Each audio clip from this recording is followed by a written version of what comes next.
అస్మదాచార్య పర్యంతం వందే గురు పరంపరం.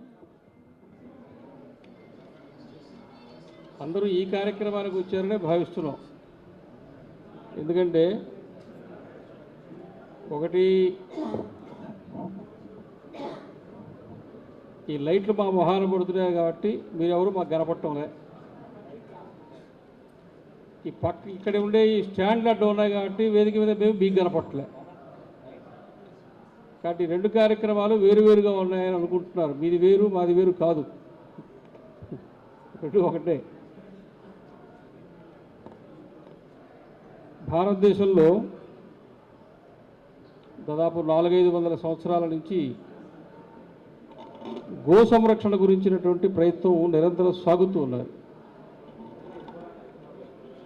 ఒక 40-50 సంవత్సరాల వరకు గో సంతతి మన కుటుంబంలో భాగంగా ఉంది. ఒక 40-50 ఏళ్ల నాటి సినిమాలు చూస్తే ఆవు కానీ ఎద్దు కానీ లేకుండా అసలు సినిమాయే లేదు. అది కుటుంబంలో ఒక భాగం. ట్రాక్టర్ వచ్చిన తర్వాత గోవు అవసరం తీరిపోయింది, ఎవరికి కోడిది కూడా అవసరం లేదు. ఒకసారి ఒక 25 ఏళ్ల క్రితం ఆదిలాబాదు జిల్లా నుంచి బస్సులో వస్తుంటే అక్కడి నుంచి నిర్మలు, కామారెడ్డి ప్రాంతం అంతా గుంపులుగా ఆవుల్ని తోలుకెళ్తున్నారు రోడ్డు మీద.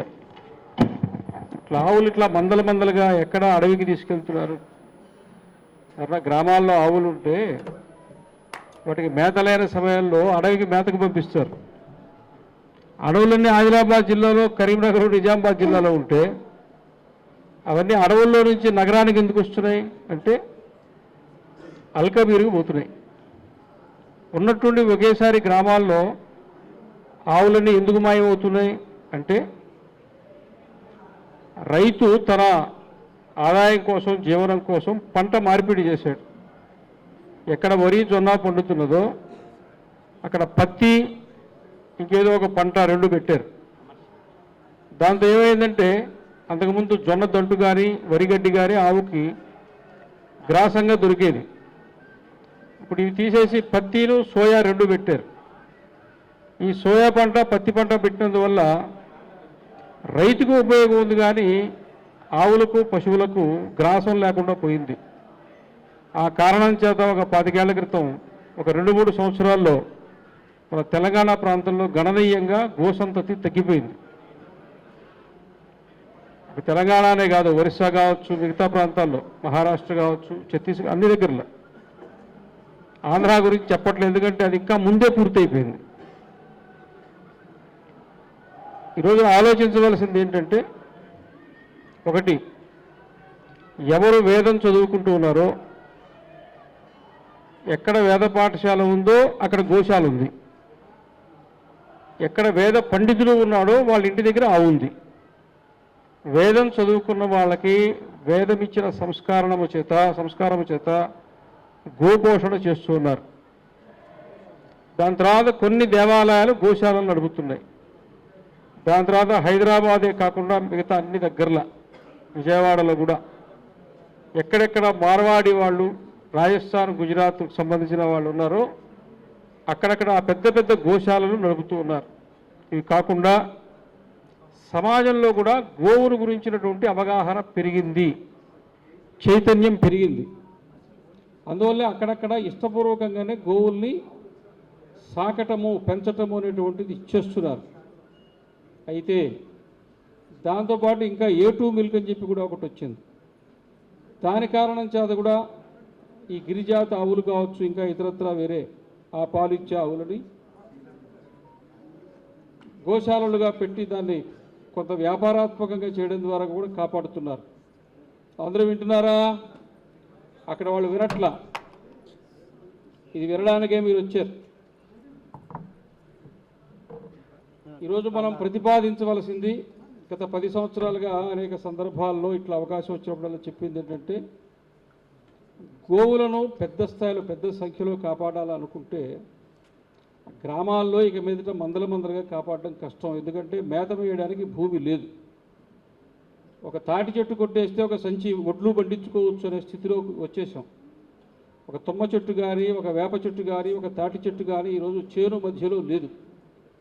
దాన్ని కొట్టేస్తే అక్కడ కూడా ఒక సంచో 2 సంచులు ధాన్యం పండించుకోవచ్చని, చెట్టు నీడబడితే అక్కడ పంట పండదని, కిలోమీటర్లు చెట్టే లేకుండా కొట్టేసి, చెట్లే లేకుండా పోయినందువల్ల పర్యావరణంలో మార్పు వచ్చి, క్లౌడ్ బరస్ట్ వచ్చి పంటలు కొట్టుకుపోయి ఏకంగా భూమి కూడా కోతకు గురయ్యి ఎకరాలు భూములు మాయమైపోయినా మనం మాత్రం చెట్టు పెంచట్లే. అది వేరే అంశం. కాబట్టి గోవుకు సంబంధించినంత వరకు మనం ఇక్కడి నుంచి తిరుపతికి పోతుంటే ఆళ్ళగడ్డ నంద్యాల మధ్యలో మీకు ఒక బోర్డు కనపడుతుంది. కవిడి పక్షి, కవిడి కానీ కడివి కానీ, కవిడి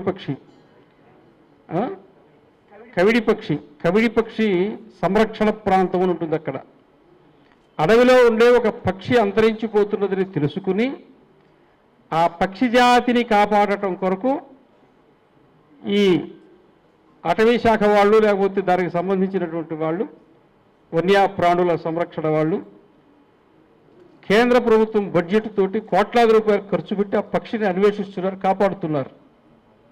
ఈ దేశంలో పులులను కాపాడుతున్నారు, సింహాలను కాపాడుతున్నారు, నెమళ్లను కాపాడుతున్నారు, జింకల్ని కాపాడుతున్నారు, ఇంకా ప్రతి జీవరాశిని కాపాడుతున్నారు. మన ఇళ్ల మధ్యలో పాము వస్తే చంపడానికి ఫోన్ చేస్తే వాళ్ళు వచ్చి అయితే సంచిలో వేసుకొని తీసుకుని పోయి అడవిలో వదిలిపెడుతున్నారు. పామును కూడా చంపకూడదు. కానీ దేన్ని చంపకూడదు భారతదేశంలో? కావును తప్ప. దుర్మార్గం.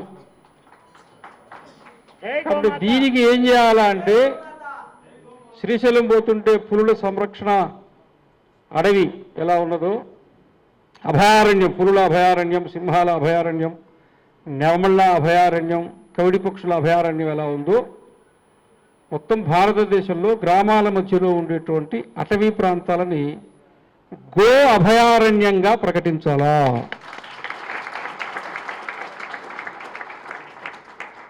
ఇది కేంద్ర ప్రభుత్వము అక్కడ మంత్రిత్వ శాఖ దాకా వెళ్ళింది. వాళ్ళు ప్రస్తావన చేసి కూడా 8-9 సంవత్సరాలు అయింది. కార్యాచరణలోకి రాలే. గో అభయారణ్యం రావాలి. రైతులు తాము కనుక సాక్కోలేకపోతే ఆవులు తీసుకొచ్చి ఆ అడవిలో వదిలేస్తే 4 బోర్లు వేయండి, 4 తొట్లు కట్టండి, ఉపాధి హామీ పథకాన్ని గ్రామాల వాళ్ళకి అప్పచెప్పండి, ఆ గోసంతతిని కాపాడే పనిని అప్పచెప్పండి. ఆ గోవులు అడవిలో తింటాయి, అడవిలో ఉంటాయి, అడవిని కాపాడుకుంటుంటే అడవి బాగుపడుతుంది, గోసంతతి కాపాడబడుతుంది పెద్ద స్థాయిలో. గ్రామాల్లో మాత్రం ఈరోజు ఇంటి ముందు ఆవును కట్టేసున్నా లేదా బర్రెను కట్టేసున్నా ఆ ఇంట్లో అమ్మాయిని ఇవ్వడానికి ఎవరు సిద్ధంగా లేరు. ఎందుకని? మా అమ్మాయి పెండ ఎత్తదో. 50 ఎకరాలు ఉండే రైతుకే అమ్మాయిని ఇవ్వట్ల, ఇంటి ముందు బర్రె ఉంటే ఇస్తారా? కాబట్టి మనస్తత్వాల్లో చాలా మార్పు వచ్చింది, సమాజంలో చాలా మార్పు వచ్చింది. వాటన్నింటినీ అర్థం చేసుకున్న తర్వాత ఈరోజు మనం చేయగలిగింది గో అభయారణ్యాన్ని ప్రతిపాదించటం, దాన్ని సమర్థించటం, బలోపేతం చేసుకోవడం. గోవులకు అభయారణ్యాలను మనం గ్రామాల మధ్యలో అటవీ భూములు ఉన్నాయి, అక్కడే కాస్త దానికి సంబంధించినటువంటివన్నీ కూడా గింజలు చల్లి బాగా చక్కగా ఉండేటువంటి చెట్లు నీడకి అక్కడే కాస్త షెడ్లో వేసేస్తే అక్కడ ఉంటాయి. మనం చుట్టుపక్కల గ్రామాల వాళ్ళు కాపాడుకుంటారు. ఇలా చేస్తే బాగుంటుంది. బాలకృష్ణ గారు ఒక మంచి కార్యక్రమాన్ని ప్రారంభించారు. సమయానికి ఎవరో ఒకరు వచ్చి ఈ జెండాని, గోమాత రక్షణ జెండాని ముందుకు తీసుకెళ్తున్నారు ఉద్యమాన్ని. వారు చేస్తుండేటువంటి కార్యక్రమం విజయవంతం కావాలి. అందరూ కూడా దాని వెన్నంటి ఉండి సమర్థించి బలపరిచి అది సమాజాన్ని ప్రభావితము జాగృతము చేసే పద్ధతిలో ఈ కార్యక్రమాన్ని ముందుకు తీసుకువెళ్ళాలి అనే సంకల్పంతో ఇప్పుడే మన దైవకేశరి గారు చెప్పారు, గో సంరక్షణ